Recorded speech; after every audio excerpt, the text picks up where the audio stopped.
Chase Thomas podcast. My nephew needs me to record. See, I already hate it. I hate it. All right, hello, and welcome back to another episode of the Chase Thomas Podcast, where I'm still the aforementioned Chase Thomas, coming to you live from Knoxville, Tennessee, Everything School HQ down there in Dequan, Georgia. My good friend, the University of North Georgia alumni, Matt Green, is here. Matt, good evening, sir. How are you? Good evening, sir. It is good to be back with you. I know you say everything school, but what was this a good weekend for the Volunteers? Yeah, I think it was a good weekend. I mean, Tennessee got exactly where their seeding said they should have gotten to, which was the Elite Eight. They were a 2 seed in their region. They ran into a buzzsaw in Purdue. Zach Edey is officiated in a very frustrating way. Here we go. But I mean, look, man, like Zakai, he ran out of gas late, playing a lot of minutes, and he's been critical for this team. Dalton Connect obviously was unbelievable. And this one hit so many big time shots. I mean, the team did all they could. I mean, they had a long run. I mean, it's just the thing I told the Thomas Family group chat, where it's like, I just don't know how you could be mad as a Tennessee fan at where you ultimately got to. Yeah, Alabama made the Final Four in their region, but that was also where Tennessee should have been if they had ultimately taken care of business down the stretch. They would have been a 1 seed in that region.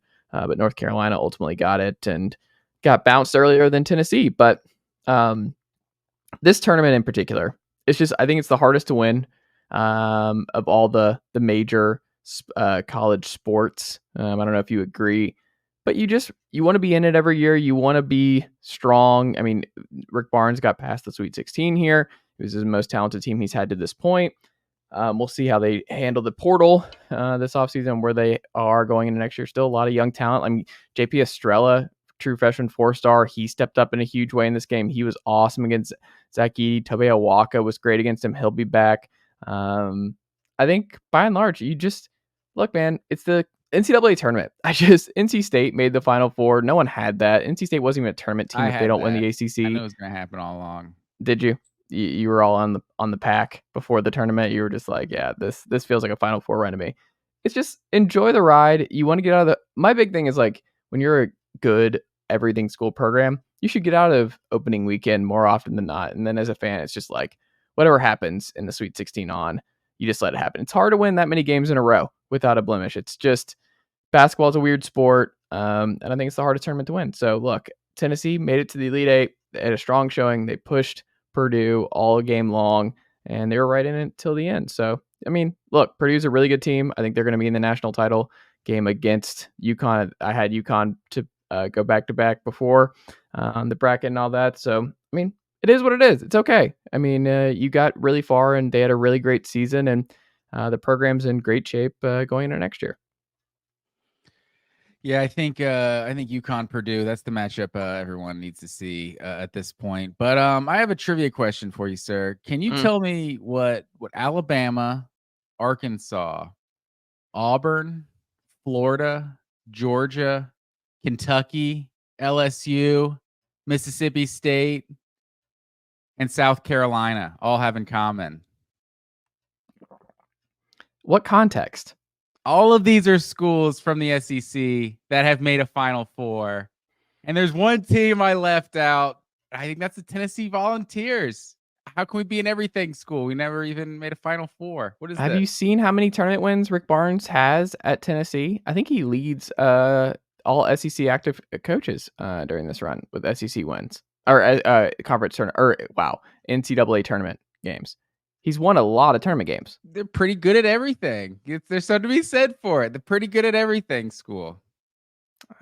I'm not going to take this slander at this hour. It's a good weekend. You're just deflecting from what was a huge bounce back weekend for Tennessee baseball after getting run rolled for the first time in program history on Friday night against the Dogs. And the Dogs are feeling good. A lot of Georgia fans yapping on twitter.com. Friday night feeling good. The Braves won. The Dogs won in explosive fashion. They're like, what a weekend we have ahead of us. I was hoping the Creighton Blue Jays could get it done, but they fell just short. That was a good game as well.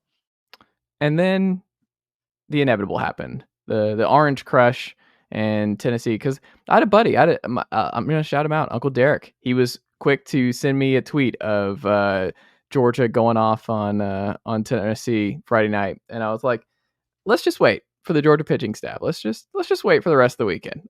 Tennessee plays really well at home. There's a reason they were 19-1 at home. Like, let's just see how the rest of the weekend plays. But I'm not worried. They're still going to win the series. And then Tennessee proceeds to blast 17 runs, come back on Saturday when it looked like it was going to get away from them again early. Yeah, that's right. Because Saturday was looking like another blowout, and then they hit like multiple grand slams in that game. 2 grand slams in that game, and then Tennessee, and obviously they end today with a shutout. I think it was like 6-0 today. So Tennessee takes the series against the Dogs. But hey, it was a fun couple hours on Friday. America's team, the Boilermakers, got it done, and they saved the rest of us from a Tennessee fans celebrating a Final Four run. So I think we can all celebrate Zach Edey and the gang tonight, right? I will say, kind of like Larry Zonka and the group get together, Mercury Morris, all those great Dolphins. Every time someone doesn't go undefeated, that's how, once Tennessee was sent home, Georgia fans like, okay, we're still playing basketball in the postseason here in Athens, Georgia. Maybe NIT champs. Who knows? We'll see what happens. That's great. I love that. I love that for y'all. But I will say, friend of the pod, Logan Booker, he had a tweet that I couldn't help but just say, okay, I'll let Georgia fans get this off today. Vol fans cannot stand when first time since 1980 droughts come to a close. Another tough day for them. That was the first Purdue Final Four since 1980. Okay, I wasn't following that one. Yeah. Georgia, 1980. That ended not too long ago, 2 years ago. That's true. It's a new era now without the 1980 stuff being thrown in there. It made me stronger, though. It built character. It did. I mean, hey, it added, Red Sox fans. It meant more in the early 2000s when 1998, like we're getting there. It's not 1980, but it is. It has been a while. And Georgia's also had some conference titles in there sprinkled in without any national titles. Tennessee's in that 98. That's still a conference title drought to this point. So we'll see. What is this? What is the tacking on and just jumping all over Tennessee this weekend? Hey, You're feisty. This is the monster you created. This is what you did. This is what you've done to me. What am I supposed to do when we become America's college sports town? Like, I don't know. I don't make the rules that we're everything school and we're America's college sports city. Like, I don't make the rules. It's just how it happens. I go where America takes us, and America takes us to Knoxville, Tennessee. You know this. No, I hear you. I think of the power brokers in the SEC, if you will, I think Tennessee's the only one that's droughts going back to the 19 something, right? Like, I mean, in terms Florida, of 2008 at this point, it's a long time ago. Cam Newton in 2010 Auburn, it's like that's a long time ago. But Tennessee's is the one that goes back. At least Oklahoma barely sneaks in there right there in 2000. But yeah, I mean, there's a few droughts out there in the SEC. What a great trip down memory lane. Thanks for that, Matt Green. Well, sir, we have some dog bites before this episode. I thought it'd be fun that we could do as we continue on our themed episode series, the Needle Mover series tonight for QB transfers. I have 10 on here that I thought would be fun to discuss whether or not they will end up moving the needle for their program, because there's a lot of movement. There's a lot of quarterback movement, obviously, in the portal, and everyone gets excited because it's a new name, new face, and it's like, oh, shiny new toy, like he's going to be the savior. He's going to be our Joe Burrow. He's going to be our player X. And then, so what's the definition of that? How much it moves my needle? Is that yes. a 1 to 10 score? No, just how much do you think I mean, honestly, when I think needle mover, like Hendon Hooker was a needle mover for Tennessee as a transfer to Virginia Tech. We didn't see it coming, but he was a needle mover. He was a program changer after his 2 years on Rocky Top. So, there are needle movers and there are not. Basically, like when I think needle mover, I want you to think at the end of this year, we'll come back and we'll revisit this, and you'll be like, that was a big time needle mover. Like so they were here. He's not a program changing player. Is he not a needle mover? No, he's not. Okay. If he keeps the status quo, if he's a status quo guy, then he's not a needle mover. All right. I am glad I asked our parameters first, but we'll get to that. We will. We want to start with the dog bites. You do have some dog bites this week, sir. Yeah, so I have a dog bite, if you will. And it's I don't know if you've seen that UCLA, Georgia, home and home 2025, 2026 is now in jeopardy. UCLA inherited this Big Ten schedule, and they're like, hold on. We're gonna add Georgia to this. I don't know. We need to reevaluate things. So that's unfortunate. I don't think that was a needle mover, if you will. Georgia, UCLA, home and home by any means.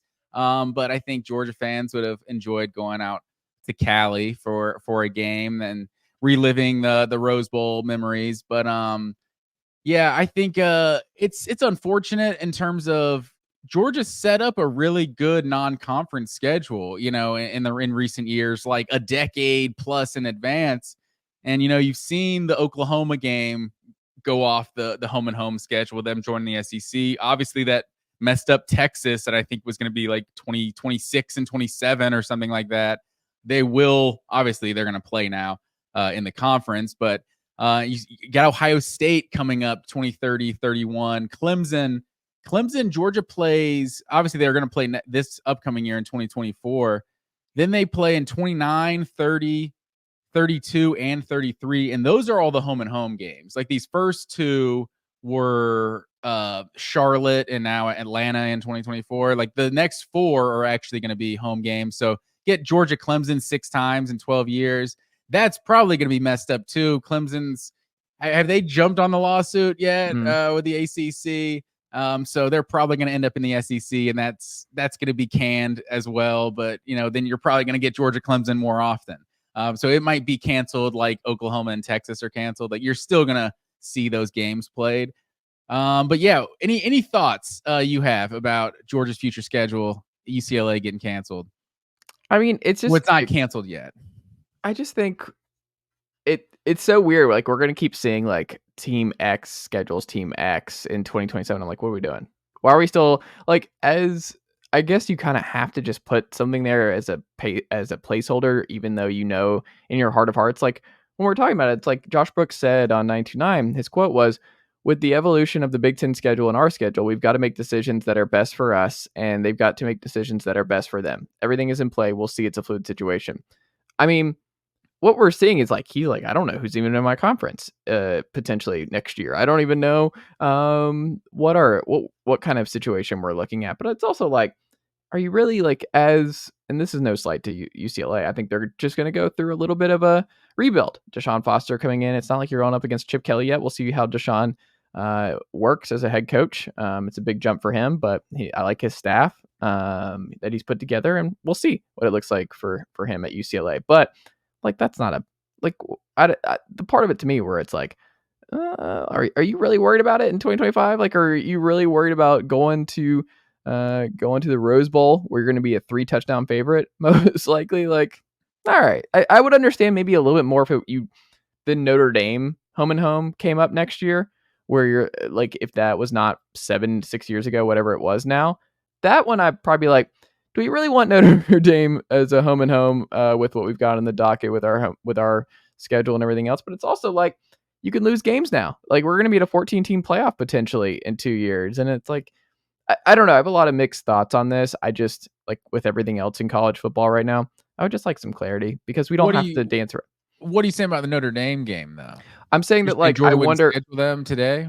Yeah, I think you would probably stay away from that one right now if you're Georgia with their modern schedule. Notre Dame hasn't gotten any better since they were when Georgia scheduled them originally, like 2017, 2019. Like those were some good Notre Dame years, like right in the mid 20 teens. Like they went to a couple of college football playoffs, so like that was a good program they were facing. Good program. I'm just saying, like, I think Marcus Freeman's recruiting at the best level that Notre Dame's ever recruited at the moment. So I don't know. I guess for me, I just look at it as like it's another top 10 matchup potentially for back-to-back years. I don't know. I would understand keeping that out of it. I think that's the exact game Georgia's trying to schedule, to be honest, because I mean, you've seen it. I even left out, I think Florida State, Georgia plays in like 2027 and 28 or something like that. So they're trying to play these marquee games. Yeah, UCLA, I don't think that's gonna like worry anybody. I think the unfortunate part is everyone that doesn't know the context, and Twitter isn't a real place, so it's not the biggest deal. But like, it becomes a narrative. Stuff comes out of social media, and Georgia, all the talk last year is how Georgia had the worst schedule ever. Oh, how can the number one team in the country have this bad of a schedule? And you look up at the end of it, and Ole Miss and Tennessee, like it ended up being a pretty good schedule in the back half. And also that Oklahoma was supposed to be the second or third week of the season, and instead you had Ball State. So I think with this new SEC schedule, like you're probably not worried about anyone's schedule being easy. But if we see Georgia have to go play Central Michigan at a conference because of this, it's like, well, that's kind of a bummer. I would at least rather them play UCLA. Like they have Louisville coming up. I think NC State a few years, maybe like a decade out. So it's like those Power Five, whatever we're calling them now, those are at least still better than playing the cupcakes at a conference. I just think we're going to continue to see the schedule evolve. And I think a lot of schools probably are just like, we don't know just because there's still so many unknowns and who's in your conference. What does the playoff look like? What do the automatic qualifiers look like? Like there's just so much gamesmanship and there's so many chess moves that these universities are having to think about, where it's like Tennessee fans are probably not over enthused about NC State as a neutral site and getting, I think, Syracuse next year. I think in Atlanta is where those two meet, and it's like that's not a great matchup. But if you're Tennessee, you're like, well, we're gonna be favored. It's an out of conference game. It's a quote unquote Power 5 matchup, and Tennessee Syracuse is in Atlanta. Yes. Okay.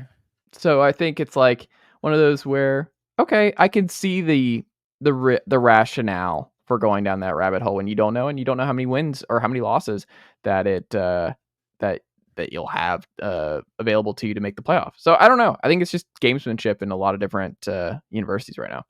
As a side note, I hope there's some coordination among Syracuse and Tennessee fans. Like maybe Syracuse is rocking all Navy that week, so we're not seeing orange and just orange on orange, just like some of these terrible uniform matchups we've seen. So hopefully there's some coordination. That maybe Tennessee busts out the gray or the black or something.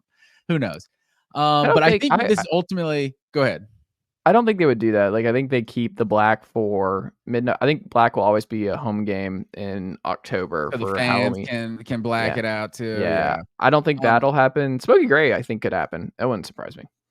But I think ultimately this is going to lead to we can make these schedules the year of. The portal's getting so crazy. Like Peyton Manning's in the league. Like, you're going to have that AFC South schedule they're playing, and you're going to play the Giants because you're going to play your brother on Sunday Night Football, and we're going to play Tom Brady on Monday Night Football or something. Like, we're going to make sure we get those games in. So with how different the portal is great. SEC saw the ratings, I'm sure, of their schedule release back in 2020. Like, it would be a scheduled TV event, getting like the marquee college football games released every year. So, well, I mean, think about it. I love that idea. Win, like, okay, now Miami's gonna play, Washington or something, and what's his name's gonna play against a former rival. Well, I think there's something to what you're saying of too, like with the portal and everything else. Like, you just have now some grudge match potential where if you do year in, year out for out of conference, I understand SEC conference, like that doesn't need to be affected. But it's like DJU makes the jump from Oregon State to Florida State. Let's do Florida State at Oregon State as a out of conference game and see how he does in his return. Like, you do stuff like that where I think it ramps up the intrigue. Let Bo Nix play all Georgia sixth time in his career. Exactly. Like, you just do. There's different things where you can amp it up, and I think it generates interest. Like Kansas State, Ohio State would rock this year. Like, if you do that matchup, regardless of where it is, where it's just kind of one of those.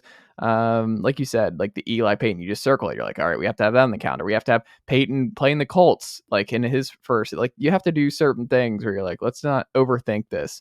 Let's play into our player movement and think about who the biggest movers are this cycle, and then figure out how to have them play against their old team.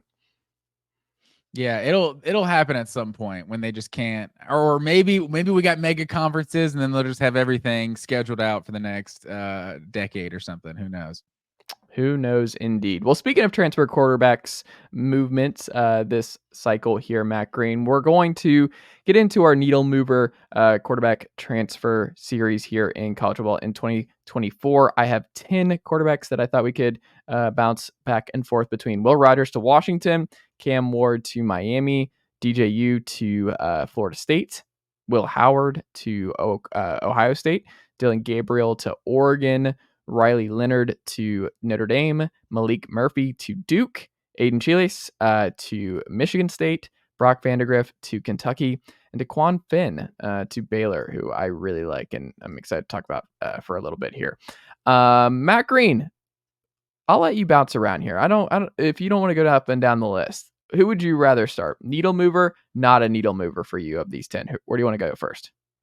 Let's start with I think the biggest name of the offseason to most people, Cam Ward to Miami. Is Cam Ward a needle mover or not a needle mover? He's absolutely a needle mover. I think he's almost the most sure thing needle mover in this cycle. He's going to be big. I think a lot of people are just scared to buy into Mario Cristobal all the way. They kind of want to see it. Some people need to jump on early because I'm going to be one of those people this summer where the preview series people are, I'm already getting prepared for the smart college football folks to be like, look, I like Cam Ward. I like what he did at Washington State, but it's just, I have to see it to believe it at Miami. And it's like, I think it's okay to just be like, I think Miami's going to be really good. I think Miami, even if you have questions about the offensive line, this, that, and the other, the ACC, not Florida State, I don't think it's going to be as strong. Obviously, Clemson's not the Clemson of old. Here's the thing about Cam Ward. He started 25 games. He's extremely durable at his career at Washington State. 6,963 passing yards, 48 touchdowns, only 16 interceptions. He also ran for 13. He completes 65%, really 66% of his passes. He was great at Washington State. He was a borderline Heisman type guy at times. And if he was on a better Washington State team, who knows where he ultimately finishes up in Heisman voting potentially one year. Miami was 24th in yards per attempt in college football last year. The offense was sneaky good.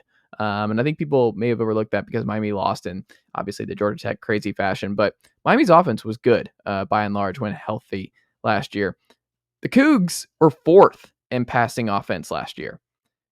I just look at this situation. He's going to come in with better weapons. I understand the conference and level of play. It's not like he's walking into the SEC or walking into the Big Ten here, Matt Green. He's played a lot of college football to this point. He's had success, whether it was Incarnate Ward, whether it was Wazoo. I just think he's such a high floor guy that getting him and then keeping him away from your rival, because that was the rumor all offseason was Cam Ward was going to be the 1 year stopgap at Florida State after he left Washington State. Instead, he goes to Miami. And I am buying all the Cam Ward stock. So I am going to say at the end of the year, we will look back and say Cam Ward was a huge needle mover for this quarterback cycle. I think he's going to be the biggest one. And I think it's going to end up being a difference between Miami making the college football playoff and winning the ACC this year. I'm going to say Cam Ward is not a needle mover. I think Cam Ward is a good player. I don't want to be the team success is all about the quarterback guy. But part of me does worry that they went 7-6 in 2022 and 5-7 in 2023. Like the Pac-12 was really good in 2023. It was probably better than most years in 2022. Like you had like 5 10-win teams, I think, in the conference that year. Part of me worries that Cam Ward is a stats guy and he's not an actual elevate the program guy, and time will tell. Maybe that Washington State team was really bad. I feel like they were just kind of middle of the road in the Pac-12. Part of what you said is true. Like the ACC literally might be a weaker conference than the Pac-12 was a year ago. So it's kind of wide open. He might not have to be as good as he was a year ago. And they might be the most talented team in the conference this year. But I don't know. There's part of me, and you're probably right. It's probably part of it is the Cristobal thing. Like, can I really trust Miami? But I don't know if Cam Ward is like, I hate throwing out the winner thing, but part of me wonders if he can actually be by your definition, like a program changing guy, because at Miami, program changing is not coming in and winning and going 9-3 and maybe making the ACC championship or something. Like program changing is like getting them back into title contention. And can they be like a top 10 team next year? I don't know. That remains to be seen. So I'm going to say he's not a needle mover in that sense. What would you guess year 3 was for Mario Cristobal at Oregon? Year 3, was that the year where they got upset late? They went like 11-2, 11-3. 12-2. Is that Herbert's last year? Yes. Went to the Rose Bowl. 12-2, year 3. They were in the playoff contention. What Yeah. they like got blown out by like Arizona State or something like that, like late in the season. Yeah. Yeah, they and that's what I feel about Cristobal. It's like that was a team that was a playoff team, and he fumbled. But in the new model, you make the playoff. No, that's true. And Miami has been recruiting well the last few years, so they could be on their way. I'm still cautious to put too much faith in Cristobal. Fair enough, Matt Green. Where do you want to go next? You referenced it a second ago, so let's go to the rival. Let's go DJU at Florida State. Needle mover or not a needle mover? Not a needle mover. Or this might be a way of getting out of this a little bit. He might be a needle mover in the wrong way. And a needle mover in the program takes a step back. I look at it as a positive sense, the needle mover, and we think of it as a positive sense. I think he's going to have a rough year. I think Florida State's going to have a rough year. They're losing a lot of big-time talent. They were obviously really great in the portal. Depth was a concern last year. You saw in the Georgia game a lot of the depth or lack thereof showcased in that game against the Dogs, obviously in the Orange Bowl. I look at this, I still think, obviously, Florida State's in great shape. Mike Norvell's got this program rolling. I don't think DJU is going to be a big-time addition to Florida State. There's part of me, it's like, I think I would rather just roll with Brock Glenn if I'm a Florida State fan and just see what you've got there. He was not good at Oregon State. You had to watch these games last year, and we obviously saw what the last year was at Clemson. He's completing around 50% of his passes, Matt Green. He was not asked to do really a whole heck of a lot of anything. They ran the ball really well. Jonathan Smith's one of the best offensive minds in the sport. I think you're getting a downgrade. Like Florida State quietly was not this like big time explosive offense, Matt Green. It wasn't like they were just killing teams with Jordan Travis and company. They were 30th in yards per play last year. I don't think this is like some juggernaut situation that he's walking into and he's just got to be the game manager of a Ferrari around him. I don't think that's going to be the case. So I am going to say definitely not a needle mover. And I think if you look at it, I think it's a 9-3, 8-4 type year for Florida State. I really do think there's going to be a step back if they go with DJU for the year, because I think he won a lot of games with a good team around him at Oregon State. They're obviously really hard to beat at home. He played for one of the best offensive minds in the sport. They protected him. He did not complete a high percentage of his passes. Not the most accurate guy. I just think he's going to struggle in this conference this year. I think going back to the ACC may have been a mistake for him. That's my guesstimation here. So I'm going to say needle mover in the wrong direction. I like one thing you said in just terms of like he's not inheriting a Ferrari, because I do think DJU is not bad. Like I'll say that. Like he's one of those, like I wouldn't die on the hill defending DJU, right? But I feel like he is a solid quarterback. I feel like he gives you a solid floor. And if he took over Ohio State or something, like I don't know that they couldn't win a national championship with him. Like I know we saw what they had with Kyle McCord being a game manager a year ago. Like I don't know that Kyle McCord is any better than DJU, and we know he's got some ability to like get tough yards at times too, because he's got such a big body. But Florida State is not that. Like Florida State, I feel like he's going to have to be more of like what Jordan Travis was. And that team was way more loaded a year ago. And maybe Florida State's got some guys emerge that we don't know about yet. But in terms of just what he's expected to do, I think he's going to be expected to be more of a playmaker. And I don't know that he can do that. I don't know that he can really carry Florida State's offense. So I'm going to say not a needle mover, because I don't think it's going to be as negative as you're saying. I think Florida State should still be one of the better teams in the ACC. Maybe it's a 9-3, something like that next year, but I don't think it's going to be like, the wheels fall off or anything. He has gained a lot of weight. I saw he's at 255 for spring camp. Wow. Like 255. Big dude. 10-pound gain since he got to Florida State. D'Anton Lynn Disciple on Twitter posted QBs who've played at or over 250 pounds. Jared Lorenzen at 275, Jamarcus Russell at 266, Bruce Eugene, I don't even know who that is, at 260, and then that. Cam Newton at 250. Wow, that's a solid list right there. Jamarcus Russell, he was a load. But yeah, I think all those guys have a different level of arm talent than DJU did. I don't know that. Where did that other guy, Eugene? Where did he play? Yeah, I don't know.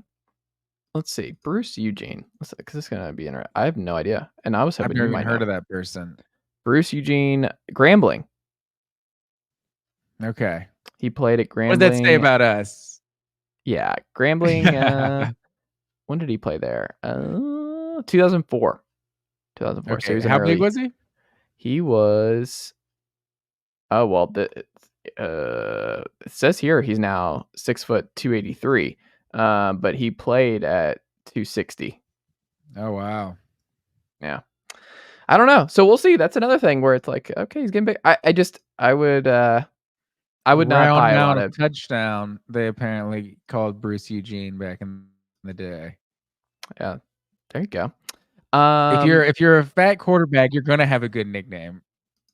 You are gonna have a good. I mean, look, we'll see what happens. A lot of family Florida State fans will see how things go on that front, but I don't know. I would. Like you remember the Belldozer, right? That's Yes. a 250 plus quarterback. He just ended up being a tight end, right? But Yeah. Blake Bell, that was you're gonna have a name. You're gonna have a nickname, especially if you lean into it and get the celebration going. What was Joe Tereshinski? He was getting up there. I feel like Joe T was a little big.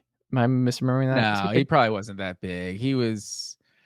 I don't know. I can look him up. I would say he's not bigger than like 220 or something. I mean, just kind of regular. Maybe I was just younger and he looked bigger to me. He looked stocky. He looked bigger. I don't know. From what I recall, Fountain Bauda, probably pretty big dude, size wise. Fountain Bauda. Yeah, 6'3", 218 is what Who was Tereshinski on the 218 04 roster. Okay. That's a fun one to spell. How many Georgia fans could spell Joe Tereshinski right the first time? That's how you know you're a real dog, if you can do that without looking. It's pretty phonetic. I think we got 3 generations of Tereshinskis. I think they might most Georgia fans. I bet you could probably spell it. Okay. I mean, one of them, I think his dad or granddad is still there, right? Like a strength, somebody in medicine, I don't know, something like that. Nutrition. Your team, sir. I don't know. Your team. You're the expert in the Joe T family. Where are we going next, sir? Well, let's keep doing this organically. So we went DJU. So let's go to Oregon State, where DJU came from. Well, not Oregon State necessarily, where the people that came from Oregon State. You pronounce it Chiles? Yeah, is it Aidan Chiles? I think that's what it is, right? I actually didn't know that. So Aidan Chiles, Jonathan Smith, both moved from Oregon State to Michigan State. This is an absolute needle mover, sir. There you go. For no other reason than I cannot really think of too many examples of a head coach, of a quarterback and a head coach moving together. I thought of Shedeur Sanders going to Colorado. I thought of Caleb Williams going to USC along with Lincoln Riley, and not putting Shedeur Sanders on Heisman Trophy winners level, but both of those have been a huge success. And I would say they were both needle movers for their new destination. And Jonathan Smith, I think, is one of the best like young coaches in the game right now.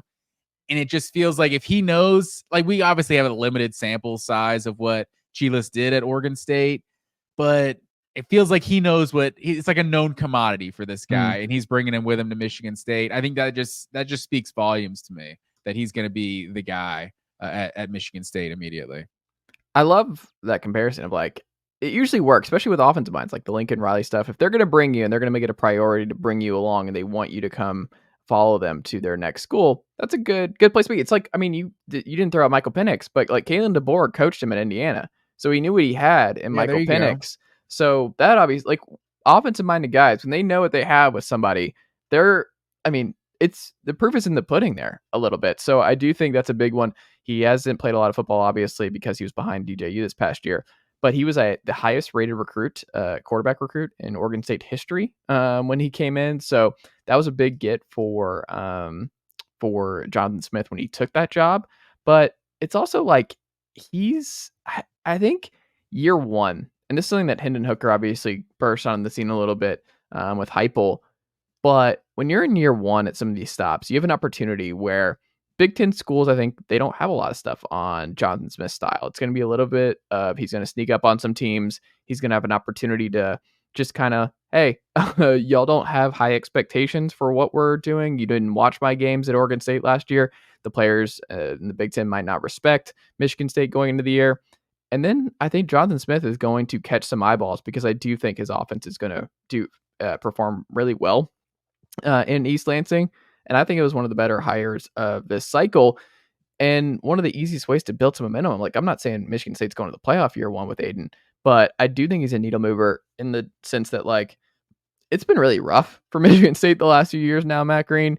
And Aidan brings all kinds of confidence here. And Chris Solari, who covers them and has been on this podcast, he said, quote, Michigan State football quarterback Aidan Chiles already showing swagger in California cool early here in spring practice. 247. I was going through like some of these guys 247 profiles when they were coming out of high school, especially the older guys, see like how much things have changed and this, that, and the other. But they had put Chiles put up big numbers as a senior and can stress a defense with his arm and legs. He has an easy delivery and the ball jumps out of his hand. So it's a different kind of quarterback than what we've seen at Michigan State too. There's so many Connor Cooks, that Kirk Cousins, the Jeff Smoker over the years. So I think there's going to be some fun aspect to. Hey, you put some respect on Michigan. They're low key quarterback man. They had like a decade plus straight of every quarterback they had going pro. Like True. The Drew Stantons, the Connor Cooks, Kirk Cousins, like you said, like they low key had a bunch. Yeah.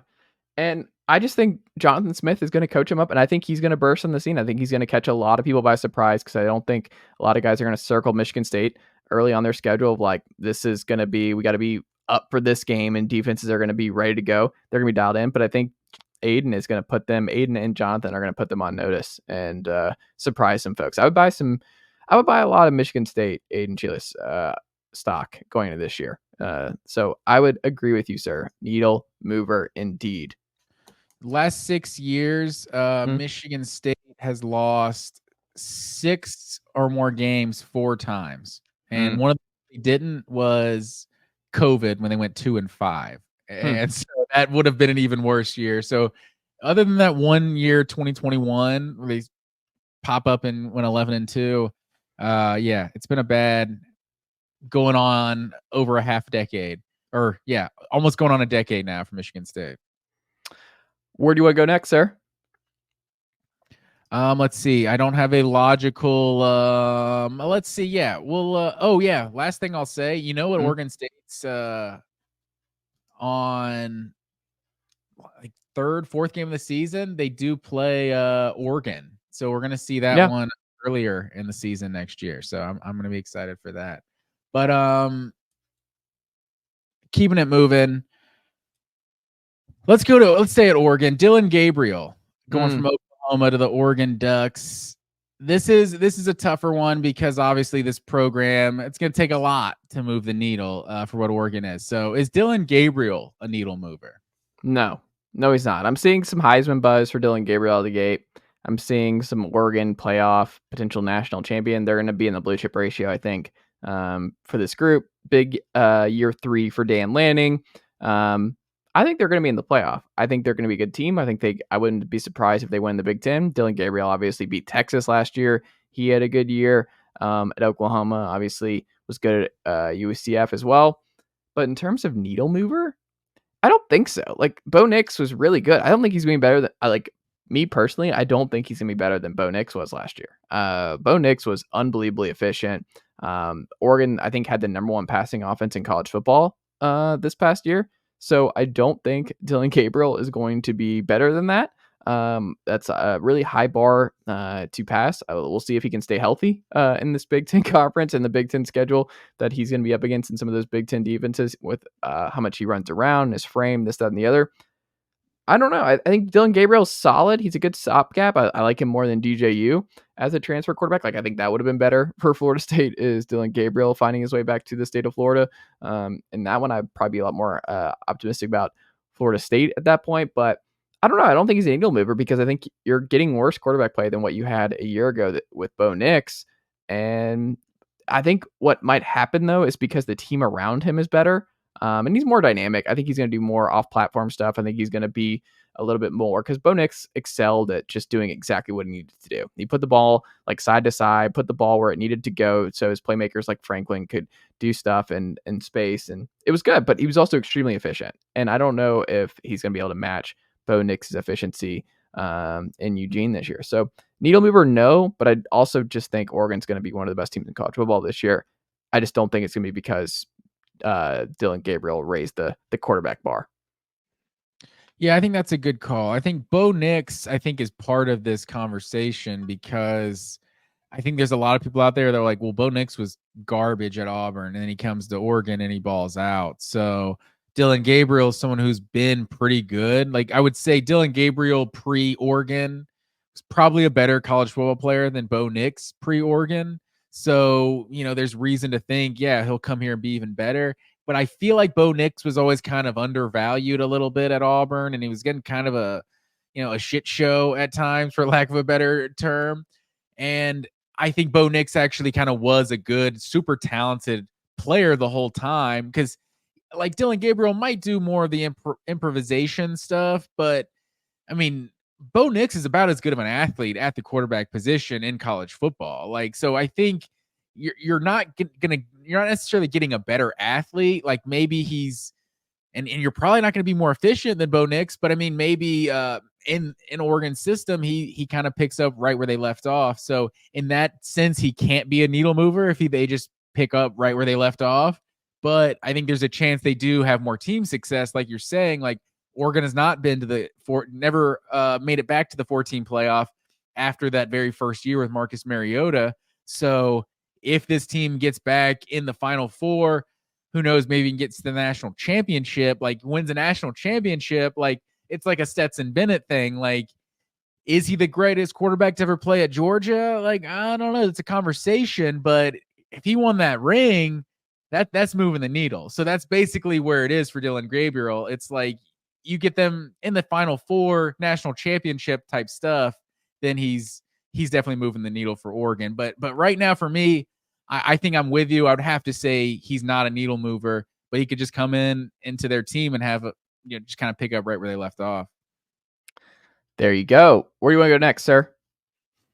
Let's see. Let me segue here. We were talking about Stetson. So let's go to another former Georgia quarterback. Let's go to Brock Vandagriff. That's transferring to the Kentucky Wildcats. Is Brock Vandagriff a needle mover? I am like, look, it's not that I'm excited to see Kentucky win games. I'm not saying that. I'm like all dialed in on the Kentucky 2024 Wildcats here, their football program and what they look like week over week.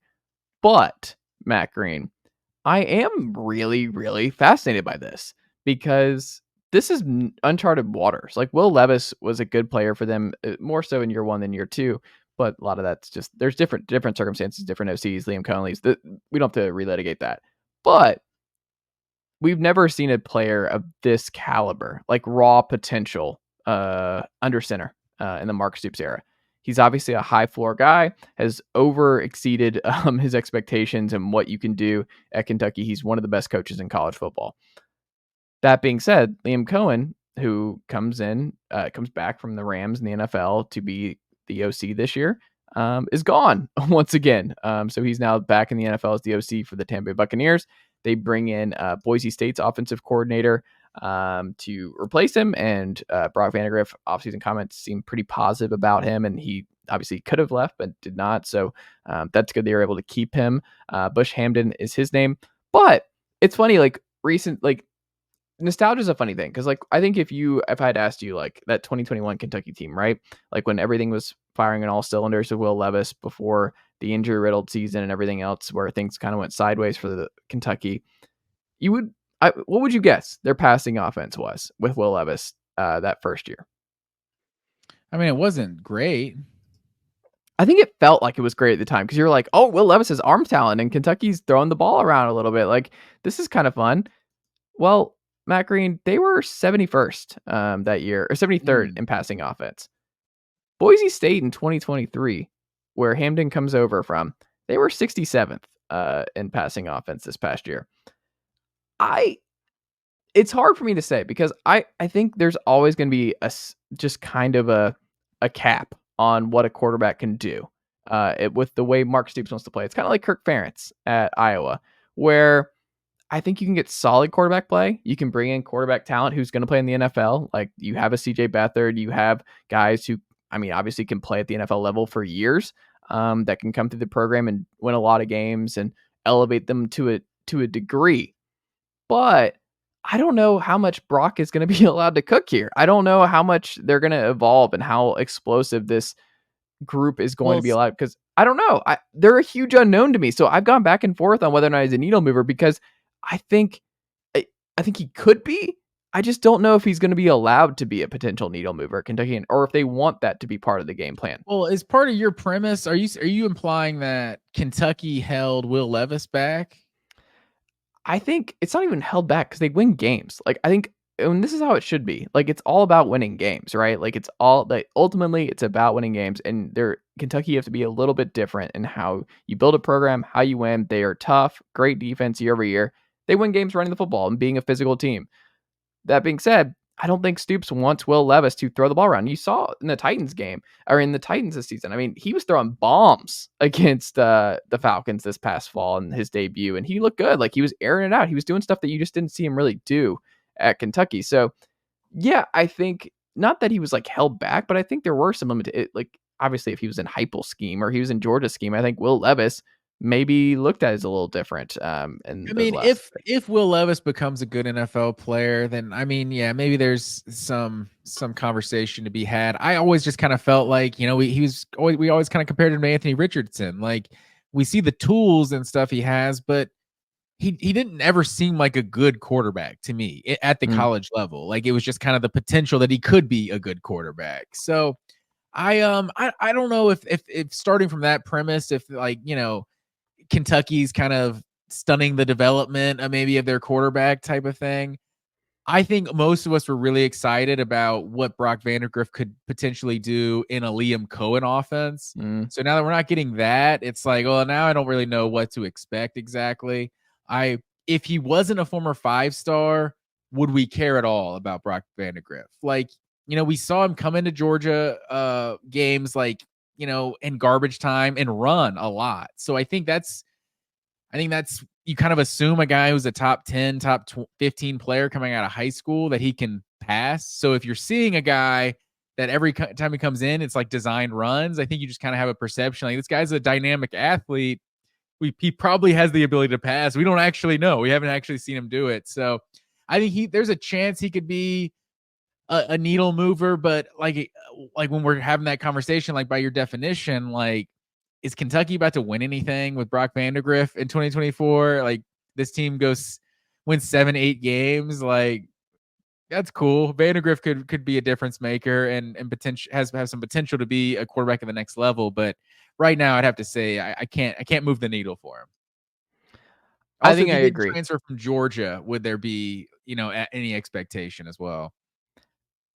I think so too, but I think if I'm a Kentucky fan, I'm really excited because this is like a huge deal. I think Brock could be a huge deal. Wouldn't surprise me though in the slightest if he's not. So I'm still going to hedge based on what I've seen from Stoops in the Kentucky era at quarterback. So I'm going to hedge and say he's not a needle mover, but I think he has the best shot of any quarterback who's come in during this era of being a needle mover at UK. Where are we going next, Matt Green? Let's go with another former SEC quarterback. Let's go back up to the Pacific Northwest in the Big Ten. Will Rogers to Washington. Is he a needle mover at all? The team coming off a national championship appearance. I think it's the opposite way. I like Will. He seems like a really good kid. It didn't end well for multiple reasons. I would encourage folks to read up on what happened in that 1 year run for Zach Arnett and that group and Will Rogers. There's a lot of good reporting on that. But look, I don't know. Like he was so efficient with those peak Mike Leach teams. And I mean, his numbers are crazy, Matt Green. 12,315 yards, 94 touchdowns, only 28 picks.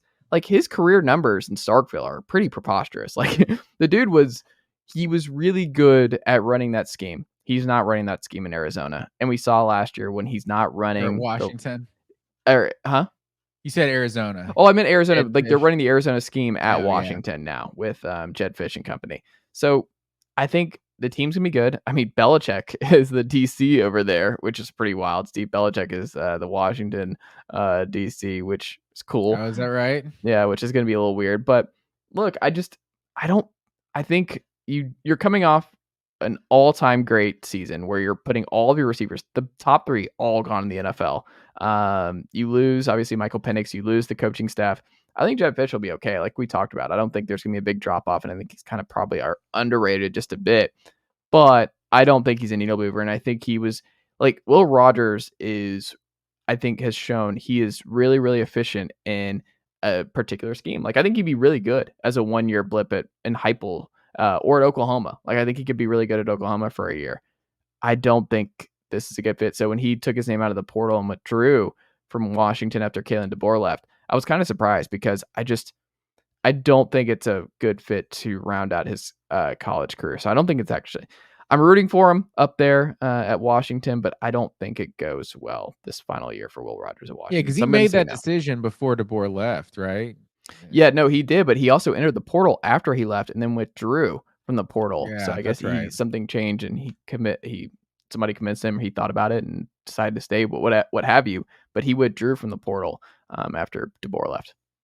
Is it possible for a guy to be the SEC's all-time leader in passing yards and feel like he's not even a good player? Like, I really don't even know that Will Rogers is good at all. Like, I don't know that I think he's good at a certain style, right? Can you say he's just really good at a certain scheme? I guess. I feel like so much of it is like, it felt like hollow numbers to me, to be honest. He diced up the dogs, I recall, right? And Starkville didn't he have a really good game? Which game did he have? I mean, it was the game, I think it's freshman year, where JT Daniels, it was like one of the first games JT Daniels started in 2020 in Athens. Okay, I was going to say, he had a good game against Georgia, I remember. Yeah, but I think, I think he did, but I don't think he's like, for the most part, especially since Mike Leach, not playing in Mike Leach's system, like it's completely different. We've seen a lot of guys have success in the air raid, and I don't know. I'm not a believer in Will Rogers at all. I think you're probably right. Like this is the needle moving the opposite direction. I don't know if Will Rogers is the reason Washington, like he's obviously not the reason. The Washington's going to be worse next year, but he's not gonna make them any better than they were going to be, in my opinion. No, I don't think so either. But I'm rooting for him. I hope it works out for him at UW. Where are we going next, Matt Green? Let's go to Will Howard. Go on transfer to Ohio State. Like Ohio State's obviously right there with Georgia, like in terms of the betting favorites to win the national championship next year. They're going all in on the NIL and the portal. It feels like a guy taking over a Ferrari, and he just has to keep that thing on the track. And so what do you say? Will Howard, is he a needle mover or not? So here's the weird thing about this too. If you remove last year, the Kyle McCord blip, then I would say no question he's not a needle mover in Columbus, because we've seen just dude after dude, Fields, Stroud, what have you. Like, no, I don't think his upside's that high. So I would say no, not a needle mover. However, you have to take into account what we saw last year in Columbus, which was not a great offense and one of the weirder offensive seasons we've seen. Part of that was offensive line play. We can break that down, but like Marvin Harrison and company, it just didn't feel like an electric offense when you had so many playmakers, both in the backfield and out wide, that you were just like, man, I think we talked about in the program throughout the year where it's like, if they just had some average quarterback play, like a Will Howard last year, do they beat Michigan? Do they still find their way into the playoffs? No, I think they were getting average QB play. Yeah, well, I'm saying above average. If you're getting top 20 quarterback play, which is what Will Howard can be in the sport, I think Will Howard can be comfortably in that top 20 quarterback conversation. So if I look at it just through that lens, then I say yes, he's a needle mover, because I think there is no chance that he is worse than what we saw last year with Ohio State. However, part of the reason I think you bring in Will Howard is because you kind of don't want you don't want to be in a situation where you need him to be a needle mover. Does that make sense? Where you have Yeah. Quinshon Judkins and Travion Henderson now in the backfield, you have 5-star receivers, you have guys still out wide that he can hit and this, that, and the other. The goal, this is going to be a run the football team. This is going to be like a style where it's like, Will, just you're a vet, like keep this thing humming. Like Kirk Cousins in Atlanta. You're coming in here, like we have Kyle Pitts, we have Drake London, we have Bijan Robinson. Just like do what we need to do. Like we brought in Chip Kelly to be the new OC. Let Chip guide you. He's gonna like just do what he tells you, and our offense is gonna be really good and really hard to beat. So I think part of the appeal there is that he's not a needle mover, but he just, in terms of last year with McCord, yes. But in terms of like what we've seen from Ohio State quarterbacks in the past and like he's going to elevate them and be a Heisman finalist, I don't think so. But I also just don't think that's what Ohio State wants. Does that make sense? Yeah, he doesn't have to be Dwayne Haskins, Justin Fields, CJ Stroud. I mean, even JT Barrett for that matter. Like he just has to come in and I mean, if he moves the needle, if he gets that back on track to what they were previously doing. I know what you're saying there. I think when sneaky, like you love to say, it's been a sneaky long time since Ohio State's won a national championship. Like 2014 for a program who's like, top consistently year in, year out, top 2 or 3 program in this sport. We're getting on a decade since this program's won a national championship. So I think the ultimate needle mover for Ohio State is winning the national championship. And I think with Will Howard, this team definitely has the ability to win a national championship. Because, I mean, you're talking, they have a loaded backfield with Travion Henderson and, I've just blanked on it from Ole Miss. Quinshon Judkins. Quinshon Judkins.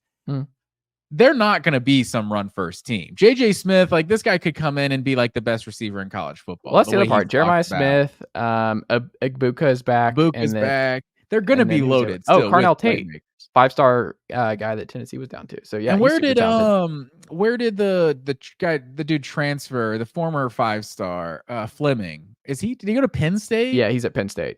Okay. And he wasn't necessarily what he was advertised to be. So I don't even know that he was that true like first round guy or anything. He was a solid receiver.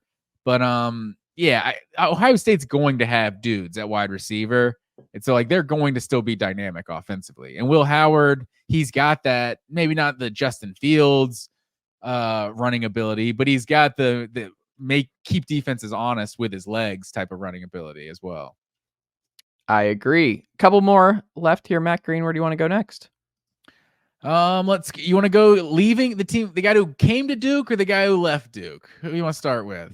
Let's go with the guy who left Duke. Okay, let's go with Riley Leonard at Notre Dame now. Is he a needle mover? He's hurt. He's going to miss, I think, a lot of spring. If I recall seeing like some Riley Leonard, he's beat up last year, obviously. He's not the most he's not injury free. Like he's not someone that I'm like penciling in for 16 starts, including playoff appearances for Notre Dame. That if I'm a Notre Dame fan right now, I feel great. Like you bring in CJ Carr, he's a big time recruit. Like you're excited about him potentially next year. But I think initially my gut was yes. Like Riley Leonard is a needle mover where it's like, hey, we've seen what Notre Dame can be with like an Ian Book type and a lot of talent around them, a top 10 defense, great offensive line play, obviously, great tight end play. They should be there's just a high floor with Notre Dame in those type of years.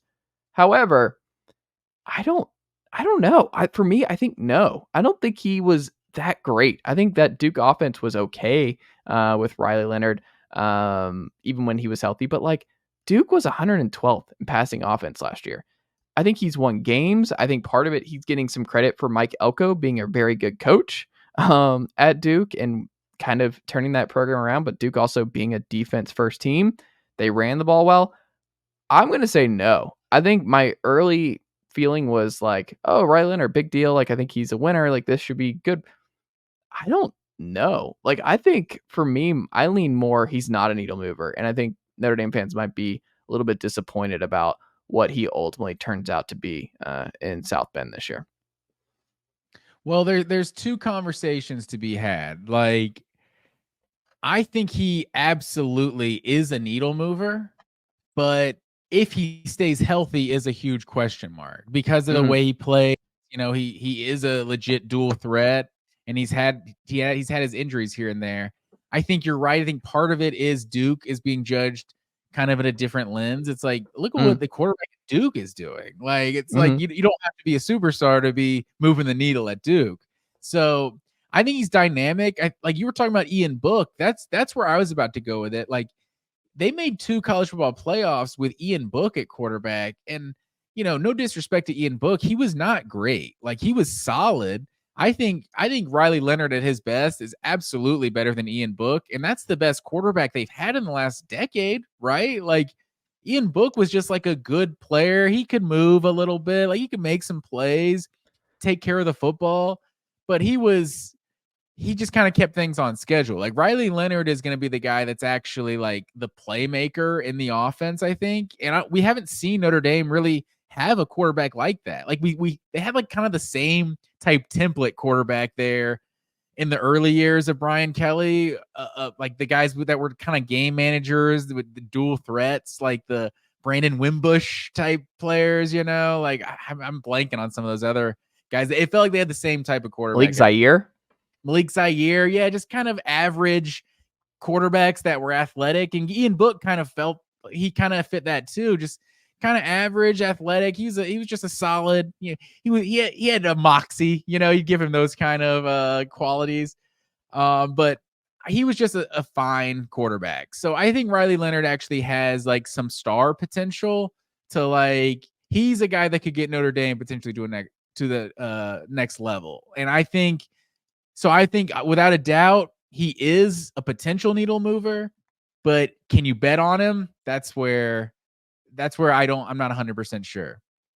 Can you win the independent with Riley Leonard? I mean, you got Army, UConn, UMass here, like kind of a loaded league this year. I don't know if he can be that guy. But it's also like you look at Sam Hartman last year, his numbers weren't bad. He had the exact same quarterback rating he had his last year at Wake Forest. He actually had a higher yards per attempt at 8.9 than the year prior. He threw less picks than at any point. He had his best completion percentage he's ever had at 63%. I mean, are we sure he's better than Sam Hartman? I think people just forgot that Sam Hartman was not I honestly bad. kind of forgot about Sam Hartman. Yeah, Sam Hartman was solid last year for sure. I don't know. I think there's a chance that Riley Leonard's not better than him. No, I think that's definitely fair. I think they could be looking at another 10-3 type season, but maybe it's now judged differently because they finished ranked 9th or 11th and they're in the college football playoff, and who knows what can happen from there. But yeah, I think Sam Hartman is a good call because I don't know that he's better than Sam Hartman, but a different type of player. And sometimes that the guy that can make more plays with his legs at the college level can be the X factor.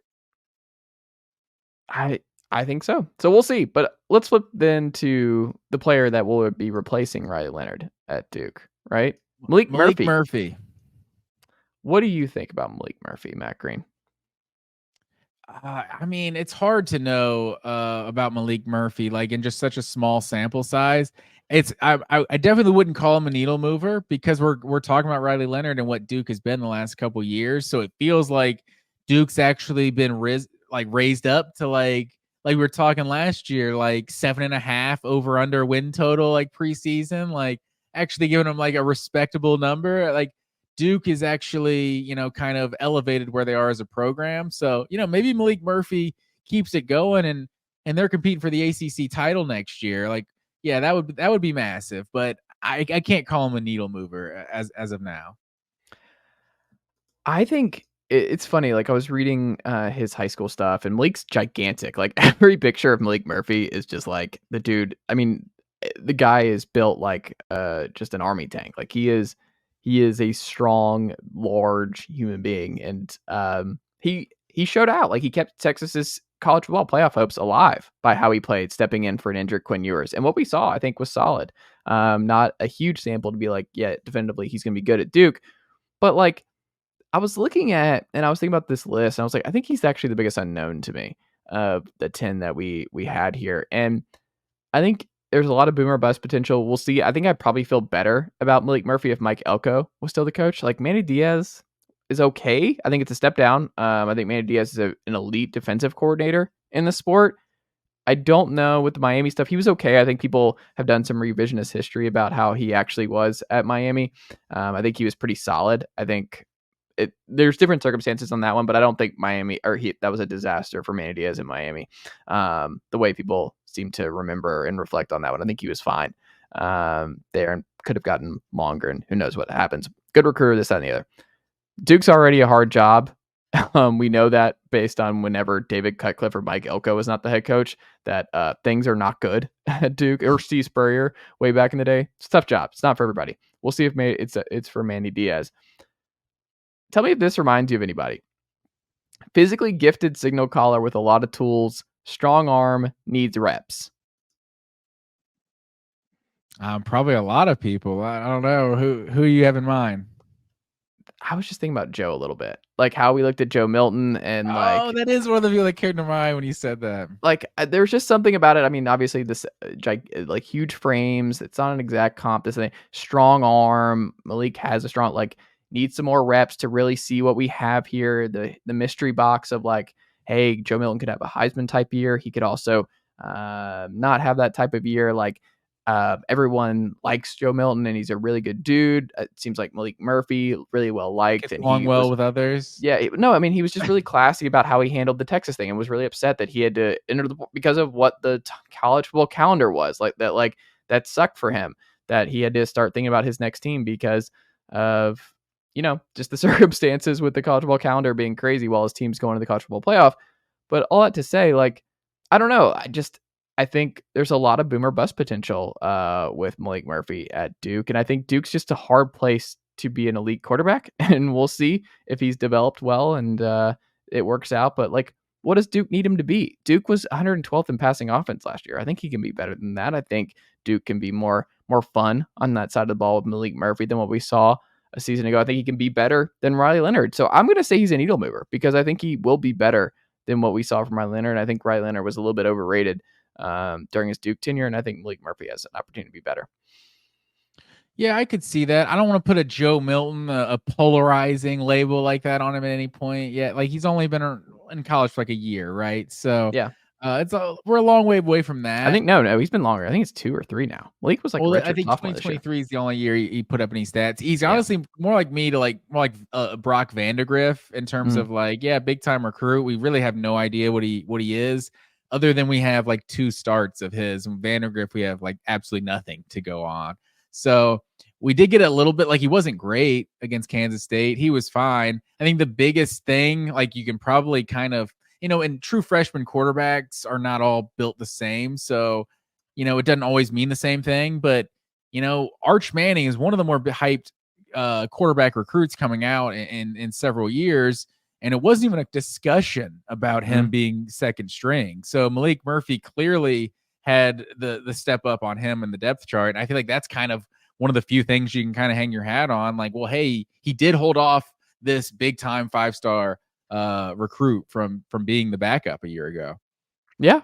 And I mean, remember, like, Joe was really good in the Clemson game, and Joe has shown flashes, like, and that was the whole thing, is like, there are flashes where you don't know, like, there's just a mystery box feel where they have the tools, and with the right coaching, this, that, and the other, then you can see it work out.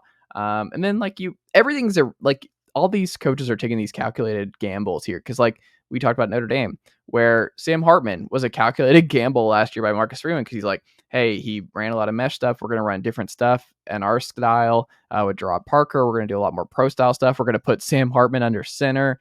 It's going to be a different thing. And we're going to just bank on him being an older quarterback who has had a lot of success, and he's going to be able to adapt. He's going to be able to figure it out, and we're going to be able to coach him up, and he's going to be able to, and he was okay. It was mixed results, but sometimes you bring in somebody like Hendon Hooker, who was not part of the plan. He's a Pruitt guy at the end of there, and he turns out that he was the perfect quarterback for Josh Heupel's system. It's just such a roll of the dice here, and I think Maalik Murphy is an ultimate roll of the dice by Duke, but a worthwhile one, because it's just hard, man. These quarterbacks, there's a reason they're bouncing around. It's a reason that they get guys hired and fired and extended, depending on how these things go. But I think if you're a Duke fan, I think you're excited about what Maalik Murphy can ultimately be going into this year. There's also, I feel like there's like one like huge caveat for like every transfer quarterback, and it's if the place he's transferring from has a really, really good quarterback, then we don't necessarily know, like, this guy could be really good. He's just not as good as the guy that's starting. Like when Joe Burrow is transferring and the guy you got is throwing 50 touchdowns, like that must mean the guy that transferred could also be pretty good. So when a guy like Maalik Murphy's transferring, it's like he's only not playing because he's playing behind one of the 2 or 3 best quarterbacks in college football. And so that's another thing you can kind of throw in there with Vandagriff. Like he's not as good as the guy who we think is the best quarterback in college football going into 2024. There is a potential that he is still damn good in his own right. I don't disagree. Final one here. One. Going from the G5 to the Big 12. We got. Do you have something on this? I'm excited. Did you do some homework? Because I'm ready to talk about Dequan Finn. I did a little bit of homework. Obviously, this guy's got some. Is a dual threat, and the biggest thing that stands out to me, Dequan Finn, I'll let you. You probably have more to say about him. Is the team success? I think that goes a long way. Like he's in the MAC, but this is a team that won the MAC in 2022 and lost in the conference championship in 2023. So to go with his good stats, he's also affecting winning. And I think that goes a long way. You're going somewhere like Baylor and the Big 12 is kind of wide open. It's also just a gigantic year for Dave Aranda. I think he has to win to keep his job. You obviously bring in Jake Spavital as the new OC. So they're going back to more of that fun and gun, just Texas style, which again, like part of me, I think, I don't know if you agree with this, Matt Green, but like, so when you keep up with high school recruiting and like what a lot of teams are running, like I think some coaches just make it way too hard on themselves, where I'm like, if you're a Texas college, you should be running some version of the air raid. Or unless you're Texas, where you can actually get the kind of quarterbacks and get the kind of Texas specifically. That's what Texas quarterbacks are running. Like you watch the Texas high schools. That's what the high schoolers are doing. Yeah, like that's what they're all doing. They're putting up bonker stats. If you look at like across the country, how many quarterbacks right now are from the state of Texas and played high school football? They played up these crazy offenses. They're always in the gun. It's just a lot of just offense, speed, tempo. Yeah, that's not new either. There's been Texas quarterbacks everywhere for a while. Right. But I just think they make it hard on themselves where I'm like, what are y'all doing? Like, just stick to what they know. Like, just build off that, Don't make it, don't put them in schemes and systems that they're not. So when some teams bring in Texas quarterbacks and stuff like that, I'm always just like, what are you doing? Like, he was really good at this other thing. Just have him do that and he'll probably win you some games. Like, I think this is going to be really fun. All that to say, the style that Baylor was running before the last couple of years, it was more of like, I think some zone read or like that zone scheme and that blocking scheme and all that. And I don't think the outside zone, and I just don't think that was ever going to really work at Baylor. And what was the best years of Baylor? The Brile system, obviously, was just that like you're not going to have the talent that Texas is going to have ever. The reason Texas Tech has those blips with Patrick Mahomes and company with Michael Crabtree and Graham Harrell, this Cliff Kingsbury, it's like you have a different kind of scheme that is a pain in the butt, but it's also just really fun offensive, and you can win a lot of games that way when you don't have the guys, but you do have the quarterback play that can get you there, who play that style. So when you look at Baylor now, I'm like, yeah, this is good. Dave Aranda, he's kind of pivoting here a little bit. Like you're bringing in a fun quarterback in Dequan Finn, who I think is electric. He had 2 starts against Power 5 teams last year. He completed 55% of his passes, 528 yards total, 6 TDs, 2 interceptions. He was good. He was good in the Ohio State game. He had a couple of good plays there. I mean, like you said, he was sneaky, really, really good on a great Toledo team. Toledo was actually 30th nationally in scoring offense, competing with a lot of the big dogs. And I wonder too, do you think Ohio State, because he was in their backyard, is going to end up regretting not just turning their attention to the in-state guy and Dequan Finn, and like, how do we let him get away? Like he has like this all-time great year at Baylor and he shows out and you're like, look, yeah, Will Howard's steady Eddie, but like Dequan Finn would have been a lot of fun. And he was right down the street and we watched him play really good football in our building last year. I mean, they also dropped like a 70 spot on Toledo, I think. That's not his fault. Dequan Finn was that's on true. offense. No, I mean, maybe is he Ohio State good? I don't know if he's that good, but I mean, he's a good player. Will Howard, I think, could still be one of the better quarterbacks in college football next year. But we'll see. I think sometimes teams have like the pride gets in the way. It's like we're Ohio State, we're the big dog in the state. We can't be getting our players from Toledo. Like we don't need anyone that Toledo's got. Toledo takes the guys we don't want.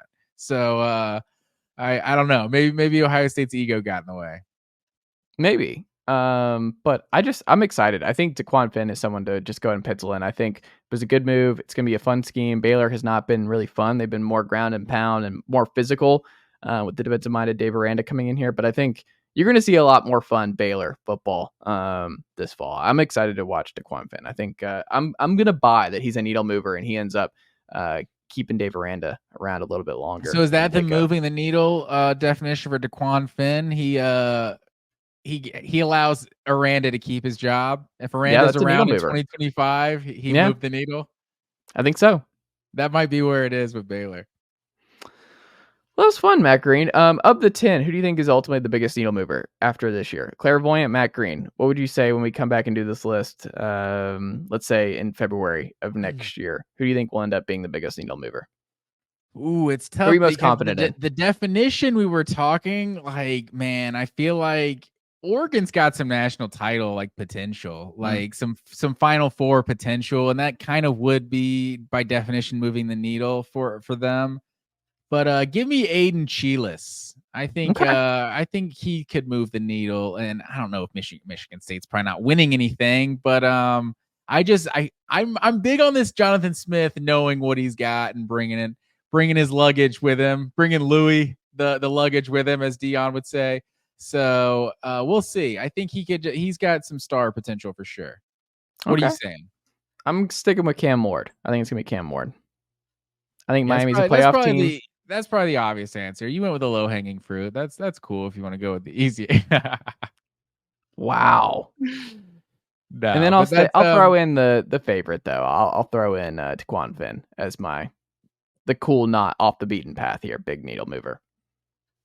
Yeah, I would. I think maybe the other cop out answer might be Will Howard, because Ohio State's also right there with Oregon. Like they have legit national championship potential, and if he's the guy that gets it done, build the statue. I'm just joking. Don't build a statue, but it'll be big time if that'll be the first national title in a decade, basically. I love it. Well, there you go, Matt Green. Do you have an idea for next week? What should we do as a theme for next week's show? Do you have one?